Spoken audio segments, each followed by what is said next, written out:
গতকাল একটা video viral হয়েছে। সেটা জামাতের ঢাকা ১৭ আসনের ক্যান্ডিডেট একজন চিকিৎসক। তিনি যদিও বেশ নামকরা চিকিৎসক, বেশ ধনী চিকিৎসক। ওনার ব্যবহার দেখে মনে হয়েছে যে একজন জনপ্রতিনিধি, বাংলাদেশের একজন ভবিষ্যৎ আইন প্রণেতা ব্যবহার যদি এরকম হয়, তাহলে এটা আসলে মানে এই ধরনের ক্যান্ডিডেট যে কোনো দল থেকে আসুক, তো চরম দুঃখজনক।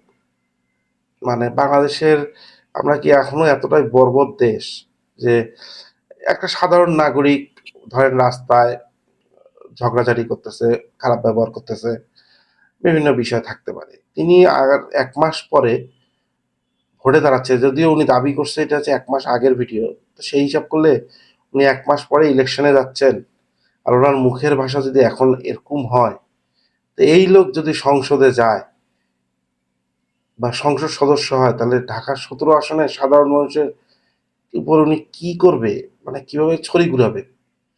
বাংলাদেশের রাজনীতিবিদরা অত্যাচার চলে সাধারণ মানুষের উপর, কিন্তু এইভাবে ওপেন প্লেসে যদি সেনাবাহিনীর মতন একটা প্রতিষ্ঠানে এনো এবং ক্যান্টনমেন্টের গেটে এই আচরণ করতে পারে, তাহলে এই লোক তো সাধারণ মানুষকে পায়ে পাড়া দিয়ে মেরে ফেলবে সংসদ সদস্য হয়ে গেলে।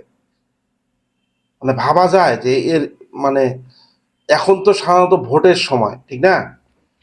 বিষয়টা হচ্ছে এখন যেহেতু ভোট সামনে, ক্যান্ডিডেটরা তো মাথায় টুপি, পাঞ্জাবি, সারা জীবন নামাজ পড়ে নাই, তারাও মনে করেন নামাজ পড়া শুরু করে দেয়। একদম রিক্সাওয়ালাকে জড়ায় ধরে কোলাকুলি করে, এগুলো তো কালচার, ঠিক আছে?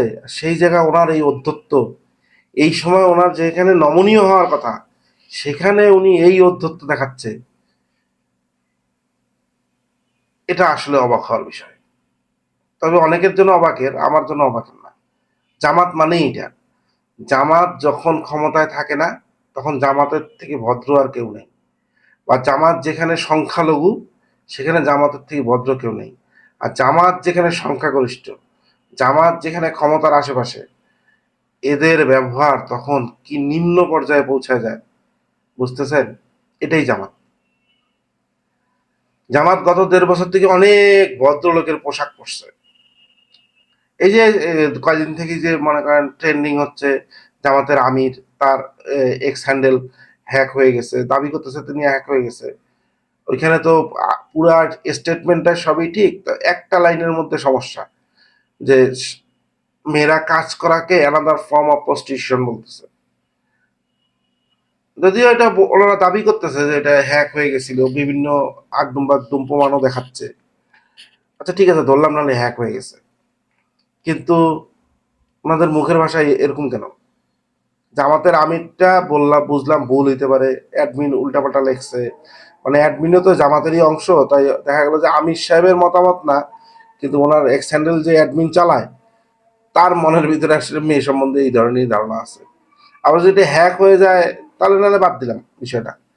কিন্তু জামাতের একজন ঢাকার মতন কেন্দ্রে, ঢাকা কেন্দ্রের ১৭ আসনের মতন এলাকার একজন ক্যান্ডিডেটের মুখের ভাষা এতটা জঘন্য। বাংলাদেশের সেনাবাহিনী বাংলাদেশের স্বাধীনতা সার্বভৌমত্বের রক্ষা কবচের মধ্যে একটি অন্যতম। তারা যতদিন আছে ততদিন এই দেশটা স্বাধীন সার্বভৌম বলতে হবে। তিনি এইভাবে আচরণ করবেন, সামান্য ওই রোড দিয়ে ওনার অস্ত্র নিয়ে গাড়ি ঢুকতে দিবে না সেজন্য? এই আমিরের ১.৫ বছর আগে এর পকেটে তো মানে আগ্নেয়াস্ত্র দূরের কথা, দেশ ছিল না। এখন এত হ্যাডাম হয়ে গেল, এখনো জামাতে ইসলাম সরকার গঠন করে নাই, উনি এমপি হয় নাই, তাতে একটা হ্যাডাম বাস। আল্লাহ মাফ করুক, এরা সংসদে গেলে তো ভাই আমাদের মতন সাধারণ মানুষকে পাড়ায় পাড়ায় মারি ফেলবে। অ্যাটলিস্ট সিমটম তো তাই দেখা যাচ্ছে। ওনারা যতই ভদ্র সাজুক, ওই কথায় আছে না যে আপনি কতক্ষণ শাক দিয়ে মাছ ঢেকে রাখবেন, কোনো না কোনো এক পাশ দিয়ে তো উকি দিবেই মাছ।